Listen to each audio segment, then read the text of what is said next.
여러분 안녕하십니까? 문화일겨 도서관. 오늘은 그 9번째 챕터 문화산업으로서의 콘텐츠 얘기를 할까 합니다. 지난번에 제가 지식산업으로서의 콘텐츠 얘기를 했으면서 이번 주는 문화산업으로 콘텐츠는 어떤 걸까라는 얘기를 할까 합니다. 이 콘텐츠라는 것 자체가 어떻게 보면 좀 표현이 적절하지는 않습니다만 실체가 없는 것에 대한 그 어떤 공간에 대한 얘기, 시간에 대한 얘기, 인물에 대한 얘기, 어떤 사건에 대한 얘기들을 이렇게 함축적으로 이렇게 표현된 것, 조직화된 것,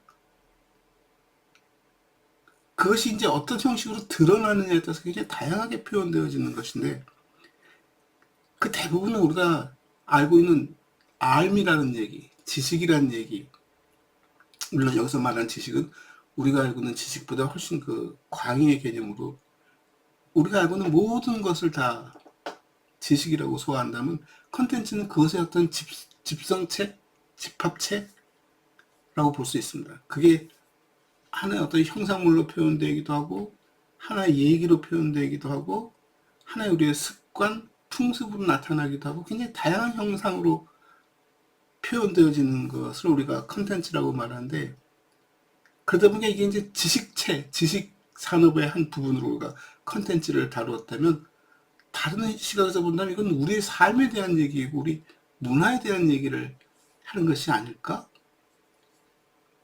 그 문화 얘기를 하다 보면 우리가 문화 자원이라는 것이 있습니다.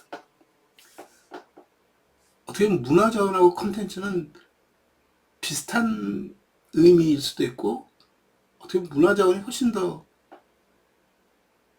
폭이 넓다고 해야 할까요? 좁다고 해야 할까요? 지금 저도 적절하게 표현하기가 쉽지는 않습니다만, 문화 자원이라는 것은 문화적 가치, 이 문화적 가치라는 것은 단순히 그냥 어디 존재하는 것만의 얘기가 아니라 그것이 갖고 있는 역사성, 그 집단, 그 지역이 보여주고 있는 어떤 일관성의 어떤 흐름을 표현하는 것들을 문화자원이라고 한다면, 컨텐츠는 그거보다는 좀 폭이 더 넓지 않을까라는 생각이 들긴 합니다. 소위 말하는 우리가 대중문화까지 놓고 본다면 현 시점에서 현재 이 공간 이 시점에서 일어나고 있는 모든 것들이 다 컨텐츠라고 볼 수 있기 때문이죠. 그 중에서 어떤 것들 우리가 좀 격식을 갖춰서 격을 따져가면서 말할 때, 아, 저건 문화적 가치가 있어. 저건 우리를 대변해. 저게 나야. 한 식으로 문화 자원을 표현하지는 않았을까라고 보는 것이고, 궁극의 결국 컨텐츠라는 것 자체는 그런 것이 되어가는 그 실체, 전부, 이제 그것의 우리가 일부를 문화자원이라고 명명하지 않았을까라고 보는 거죠. 그러니까 시차의 문제가 있을 수 있습니다. 우리가 과거를 돌아보면서 경복궁을 쳐다본다든가 남대문을 쳐다본다든가 하면서 저것을 문화자원이라고 그러고, 또 그 속에서 우리가 가졌던 많은 풍습들, 알랑, 춤이라든가 노래라든가 우리의 예절이라든가 이런 모든 것들을 다 문화자원이라는 이름으로 쳐다보고 있는 것이고, 근데 우리가 현재 이 시점에서 일어나고 있는 모든 변화들, 모든 현상들을 다 문화자원이라고까지 표현하지는 않습니다. 그냥 우리 이 시대를 표현하고 있는 여러 가지 현상들, 여러 가지 뭐 물건들, 여러 가지 어떤 얘기들, 이런 것은 우리가 다 이제 컨텐츠라고 말하죠. 이 컨텐츠라고 말하는 것 자체도 산업의 개념, 재화의 개념, 이것이 산업이 되고 돈이 되고 이게 소비가 될 수 있는 가치를 가졌을 때 우리가 컨텐츠라고 말하는 것 같습니다. 결국 그러다 보니까 그 과거의 그런 것들이 시간이 지나면서 점점 축적이 되어지거나 조금씩 변하거나, 아니면 나름대로 자기 어떤 길을 만들어가면서 보여줬던 것들, 그게 우리가 시간이 지난 다음에 아, 저게 문화자원이네, 문화자원이라고 말할 수 있어 라는 어떤 자긍심, 어떤 가치부여, 이런 것들이겠죠. 그러면서 우리가 결국 그 문화가 만들어낸 그 많은 컨텐츠들이 문화자원, 문화 컨텐츠가 되는 것이고, 그렇게 만들어진 결과물들을 우리가 향유하고 소비하고 즐기면서 자연스럽게 우리의 문화로 또 성장해가고, 이게 어느 게 우선이, 닭이 먼저니 계란이 먼저니 하는 얘기처럼 어느 게 출발점이지, 그리고 그게 어떻게 서로 영향을 미치지 하면은 서로 순환되어 가면서 영향을 미치고 변해가는 것 같습니다. 뭐 유행도 한 30년 주기로 변한다고 하지만, 유행이 30년마다 돌아온다고 해서 그 유행이, 과거에 유행했던 30년 전 유행이 그대로 반복되어지느냐? 그렇진 않죠. 30년 동안 우리 자체가 변했고 30년 동안 축적되어서 많은 컨텐츠가 있기 때문에 30년 전에 그 유행이 다시 돌아온다 하더라도 여기에는 많은 것이 이미 가미되어졌고 우리 의식도 조금씩 변해 있고, 그래서 아마 그 패션 하시는 분들 입장에서 봤을 때는 그 변하는 것 자체, 획기적으로 돌아오는 것 자체에 굉장히 고마울 겁니다. 왜? 이미 30년 전에 유행했음에도 불구하고 지금 다시 돌아왔을 때는 또 다르게 변형될 수 있고, 그것이 중심 사상은 똑같다 하더라도 거기에 가미된 많은 주변적인 것들이 다시 어우러져서 변하겠죠. 우리가 버추얼이라고 말하는 것에서 보여주는 의미가 저는 그런 거라고 봅니다. 제가 버추얼을 제대로 이해하고 있었는지는 모르지만, 제가 이해하는 버추얼은 100년 전에 어떤 버추얼의 개념에서 100년 전에 어떤 가치가 우리가 이렇게 해석하고 정의를 했다면 100년 후에 절대 똑같을 수 없습니다. 달라졌을 겁니다. 그럼에도 불구하고 우리는 100년 동안 100년 전의 사람과 지금과 우리는 서로 통하고 있고 같다라고 여기는 거죠. 그게 민족에 대한 얘기이고 또 지역에 대한 얘기이고 그들이 만드는 문화에 대한 얘기라고 봅니다. 끊임없이 변하고 했지만 그 변화 속에서 우리는 늘 일관성을 갖고 있는 것이고, 그 일관성이라는 것이 늘 똑같다는 것이 아니라 똑같다라고 착각하거나 똑같다라고 이해하고 담아가는 이런 덩어리. 그래서 버추는 그 경계에 대한 얘기들, 그 경계를 얼마나 잘 수용하고 확장해 가느냐, 그리고 이것이 큰 중심에서 크게 벗어나죠. 우리 무게중심 얘기를 하지 않습니까? 이 무게중심에서 물건의 전체 값이 이 무게중심을 벗어나면 넘어진다는 얘기처럼, 그 무게중심이 그 전체 흐름의 중심을 결코 벗어나지 않으면서 늘 변하지만 우리에게 늘 중심으로 인식되어지고 있는 그런 것들, 저는 그게 문화라고 보는 것이고, 그 문화 속에서 만들어진 많은 것들이 컨텐츠. 그래서 컨텐츠를 문화산업의 측면에서 이해한다면, 이게 역시 산업에 대한 얘기를 하는 것입니다만, 우리가 만들어내는 것은 자연스럽게 우리가 만들어낸, 자연스럽기도 하지만 다른 집단에서 보거나 다른 문화권에서 보면 굉장히 독특한 것이기도 하고, 그 서로 독특하고 다른 것들이 만났을 때 어떤 시너지를 내고 어떤 영향을 서로 미치느냐에 따라서 이 문화가 변하기도 하고 고립되기도 하고 한다는 거죠. 그래서 그 흐름에 최근 들어서 20세기, 21세기 넘으면서 나타났던 현상 중에 하나는 메이커 스페이스라는 얘기가 있습니다. 메이커 스페이스 얘기를 다르게 가만히 찾아보면, 예전에는 소위 말하는 장인들이 수공으로 무언가를 만들고 제작해서 썼던 시간이 있었습니다. 그게 기술이 발전하고 산업이 성장하면서 그것이 전부 공장으로 대량 생산으로 넘어갔죠. 그랬던 것이 이제 점점 더 어떻게 보면 유니크해지기 시작합니다.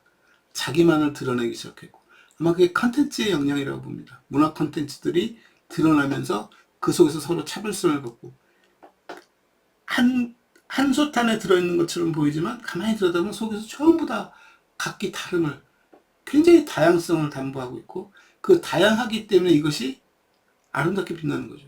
이게 다양하지 않다면 단색으로 가겠죠. 근데 이게 다양하다 보니까 하나하나의 그 자기 다양성을 주장하고, 그 다양성과 자기의 유니크한 것을 주장하다 보니까 예전에 장인들이 했던 일들이 다시 반복되어지면서 거기에 기술이 가미되다 보니까 이제 누구나 손쉽게 자기 작업을 할 수 있게 됐다는 거죠. 근데 가만히 들여다보면 그게 결코 혼자 하는 작업이 아니라는 겁니다. 메이커 스페이스의 가장 큰 장점 중에 하나가 협업, 공유. 그래서 아무것도 가지지 않은 사람이 아이디어 하나만 가지고도 무언가를 해낼 수 있는 공간이 필요하고, 그 공간이 제공되어지고 거기 지원해주는 많은 기술자들이 붙어서 서로 협업해서 새로운 것을 만들어내는 작업. 그러니까 누군가에게 창조의 기쁨을 주기도 하지만 또 어느 집단에게는 그것을 하나의 자기의 어떤 흐름, 트렌드, 유행, 아니면 나의 어떤 의식으로 받아들인다는 얘기죠. 그래서 제가 이렇게 제 해석이 맞는지는 모르겠습니다만, 제가 드리고 싶은 얘기는 컨텐츠에 대한 생각을 너무 복잡하고 어렵게 갖지 않았으면 좋겠다. 그냥 우리의 삶이야. 이것이 우리가 서로 소통할 때 알아야 할 지식, 서로 주고받을 수 있는 어떤 데이터, 경험, 이런 것들을 넘어서서 이것이 우리가 만들어낸 큰 틀이고 큰 흐름이고 우리 어떤 행동을 규정하는 결과물이 될 수 있어 하는 거죠. 똑같은 사람을 쳐다보고도 저 사람이 어떻게 보여라고 하는 해석은 다를 수 있습니다. 근데 그 해석을 가만히 들여다보면 다 다르다고 하지만 어떤 집단적 특성을 보이는 것이고, 그 집단적 특성이 문화라는 거죠. 어떤 사건이나 사물이나 또 흐름이나 아니면 어떤 물건이나 자연이나 느낀 게 서로 다 조금씩 다른 것 아니겠습니까? 그런 그 문화가 드러나는, 표현되어지는 것이 산업으로 성장할 수 있는 하나의 기반이 되는 컨텐츠들이 얼마나 성장하느냐에 따라서 이제는 문화가 같이 요동치고 있다? 요동친다는 표현은 좀 적절하진 않고요. 같이 만들어져 가고 있는 흐름. 그 속에 제가 대표적으로 말씀드린 것이 메이커 스페이스 같은 얘기들. 지금은 뭘 하고 싶으면은 누구든지 언제든지 쉽게 시작할 수 있습니다. 예전에는 공장에서 새로운 물건을 하나 만들려면 그 물건을 생산할 수 있는 금형이라는 것을 제작해야 하는 것이고, 금형을 제작하는 데 엄청난 비용이 들었고 시간이 필요하고 기술이 요구됐습니다. 그래서 금형이 하나 만들어지면 이걸로 대량 생산으로 찍어내서 물건값을 떨어뜨리고 많은 사람이 소비해 주기를 기대하는 소위 대량 생산 시대였었는데, 지금은 소위 말하는 그 3D 프린터 같은 것들, 그런 많은 소재들, 다양한 소재들이 나오고 많은 기술이 나오고, 그러다 보니까 이제는 많이 생산하는 것이 중요한 것이 아니라 나만이 갖고 있는 나만의 유니크한 것을 만들어내는 것이 필요해졌고, 그런 것들 생산하는 과정을 보니까 서로 협업하고 서로 공유하면서 만들어가고, 그 만들어진 것들이 그냥 나의 독창적인 것 같지만 실은 우리 집단의 어떤 흐름, 트렌드, 문화를 대변하고 있는 것이고, 그래서 요즘 나오지 않습니까? K-팝, K-컬처, K-푸드, K-드라마. 앞에 K를 달고는 전부 다름을 얘기하지만 그 다름이 나만의, 그 개개인의 문제가 아니라 한국이라는 집단 문제를 얘기하는 거죠. 예전에 꽤 오래됐어. 한 10년이 훨씬 넘은, 예전에 학생 한 명이 저한테 물어본 적이 있습니다. K-팝이 장르가 될 수 있을까요? 라고 물어보더라고요. 참 대답하기 어렵습니다. 그래서 저는 그냥 한때 유행이지 않을까? 가볍게 얘기하고 넘어갔는데, 지금 돌이켜보면 K-팝은 장르가 된 것 같습니다. 우리가 팝이라는 이름이 갖고 있는 뭐 서양에서 온 어떤 유행, 서양에서 온 음악, 서양에서 온 장르, 하지만 이게 굉장히 무서운 말이긴 합니다. 한국식, 한국적. 예전에 그런 트라우마도 있었죠. 한국적 민주주의. 민주주의를 왜곡하고 민주주의를 빗대어서 독재를 실현하는 사람들이 경제에다 초점을 맞추다 보니까 이제 그런 식으로 끌고 간 그 트라우마가 있다 보니까 한국적이라는 것에 대해서 약간 부정적인 생각을 가졌었는데, 지금 K-팝은 나만 뒤틀려서 변하고 내가 잘났어, 우린 이래야 해 라는 강요가 아니라 우리가 외국 것을 받아들여서 우리식으로 소화시키고 그것을 재생산해내는 과정, 아마 그게 K-팝이 되고 이러다 보니까 서로 주고받으면서 같이 성장하는 거죠. 우리는 K-팝이라는 이름으로 우리의 정체성을 키워가면서 외부와 계속 조우하고 교류하고 공유하면서 여전히 우리 것을 지켜고, 또 그네들은 그네들 나름대로 자기의 성장을 해갈 거라고 봅니다. 그래서 저는 그런 것들이 메이커 스페이스가 우리에게 주는 특징. 그래서 포틀랜드가 미국의 미국 거기에 오레곤주입니까? 오레곤주의 포틀랜드가 보여주는 그 메이커 스페이스 문화. 아마 이것도 우리 K-팝, K-드라마, K-컬처 하듯이 포틀랜드 하나의 독창적인 문화로 성장하지만, 그런다고 해서 메이커 스페이스가 그들만의 것이고 그들이 메이커 스페이스를 재해석했다는 것이 아니라, 그들이 만들어가는 메이커 스페이스에서 생산되어진 많은 컨텐츠의 내용들, 그것이 갖고 있는 세계화 문제, 이제 그런 것들이 또 다른 나라에서는 또 나름대로 자기의 또 방향과 방법으로 또 성장하겠죠. 제가 관심 갖는 부분은 이런 것들 속에서, 그러면 출판이라는 영역 자체가 어떻게 보면 지식에 대한 얘기, 지식산업의 부분이기도 하고 문화산업의 부분이기도 한, 우리가 컨텐츠 산업 하면은 가장 먼저 떠올릴 수 있는 것 중에 하나가 출판산업인데, 그럼 출판산업은 앞으로 어떻게 될까? 문화산업이라는 측면에서 봤을 때 출판산업이 뭐지? 이건 굉장히 복잡한 문제입니다. 아마 변화가 성장이 갖고 있는 성장통 중에 하나일 수 있는 것이, 출판이 뭐니 했을 때 출판에 대한 정의와 해석과 이런 것이 굉장히 다양해졌다는 거죠. 우리가 쓰는 일상 용어에서 나타나는 출판, 퍼블리싱에 대한 개념은 이미 엄청 넓어졌습니다. 근데 과거 출판업에 종사하고 출판을 업으로 살고 있는 출판사라든가 인쇄소라든가 이런 데 종사하는 사람들, 작가도 포함해서 이 사람들이 가지고 있는 출판에 대한 생각은 굉장히 고지식하고 보수적이라고 봅니다. 그리고 그 가치를 굉장히 높게 보죠. 그 대표적인 것이 저는 독서라고 봅니다. 제가 독서를 부정하자는 것이 아니라 독서가 주는 가치가 무소불위한, 소위 이것이 최고고 이것만이 유일한 거야 라는 주장은 저는 아니라고 봅니다. 독서가 주는 가치가 무엇인지를 정확하게 짚어내고 다른 것과 서로 섞여가면서 성장할 수 있는 것을 찾아야 하지 않을까라는 맥락에서 출판을 얘기해보자면, 문화적 견지에서 말씀드립니다. 이미 우리는 인터넷이라는 공간을 통해서 굉장히 다양한 출판 행위를 하고 있습니다. 조그만 한 줄짜리 글서부터 시작해서 인쇄하시고 출판하시는 분들이 하는 그 역사적 얘기 중에서 가장 많이 하는 얘기지만, 우리가 알고 있는 가장 작은 책, 짧은 책은 뭐지? 이런 얘기도 하지 않습니까?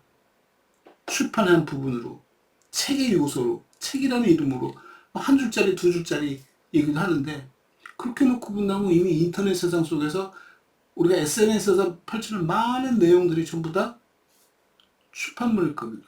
이미 발빠른 SNS 회사에서는 그거를 내 역사를 모아서 책으로도 만들어주고 기록으로도 제작해준다는 얘기를 하는 거지 않습니까?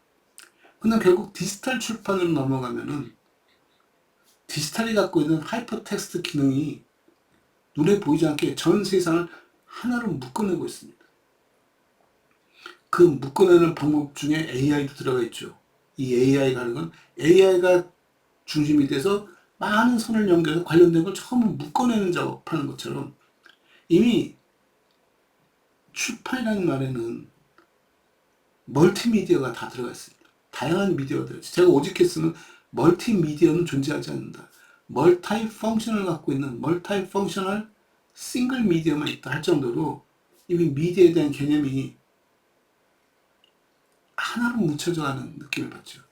그러다 보니까 그 행위 자체가, 그 컨텐츠를 생산해내는 행위 자체가 아까 그 K-팝, 포틀랜드의 메이커 스페이스 같은 느낌의 디지털 출판이라는 이름으로 성장하고 있습니다. 출판이 갖고 있는 보수적인 평가에서 이것이 어떤 격식을 갖춰야 하고 어떤 형식, 또 어떤 법률적 기반, 어떤 유통 구조, 이렇게 생각하면 굉장히 좁아질 수 있지만, 물론 그것을 억울한 사람들에게는 그 속에서 수익을 발생시켜야 하기 때문에 어떻게 하면 이익을 창출할 수 있을까라는 고민이 앞서시겠지만, 이미 이것은 저변해 속에 엄청나게 깔려있는 것 아닙니까? 여러분 낚시해 보셨습니까? 바다 낚시라는 사람들이 이만한 그 미끼를 들고 가서 바다에다 막 뿌립니다. 그래서 아니 고기를 잡으러 왔으면 이 찌에다가 이렇게 바늘에다가 미끼를 끼워서 이 고기를 유인해서 잡아요. 저렇게 뿌려버리면 내한테 내 이 낚싯바늘에 걸릴 고기가 어디 있겠냐, 다 먹어버리는데. 근데 다른 식으로 해석해보면 그 미끼를 막 뿌려두니까 멀리 있던 물고기조차 다 모여서 시장을 만드는 거죠. 소위 파이를 크게 키우면 이제 그 속에서 누구든지 낚시를 하면 물고기를 잡을 수 있는 파이를 만들어 간다고 생각한다면, 인터넷에서는 이미 그 파이를 만드는 구조이고, 그 엄청난 파이 속에서 어떻게 하면 내 것을 찾아 만들 수 있을까? 어떤 식으로 표현하고 어떤 식으로 이 속에서 수익을 창출할 수 있을까가 아마 디지털 출판이 앞으로 고민해야 할 대목이지 않을까? 라고 생각하면서 문화산업으로서의 컨텐츠를 제 나름대로 정리해서 표현해 봤습니다. 감사합니다.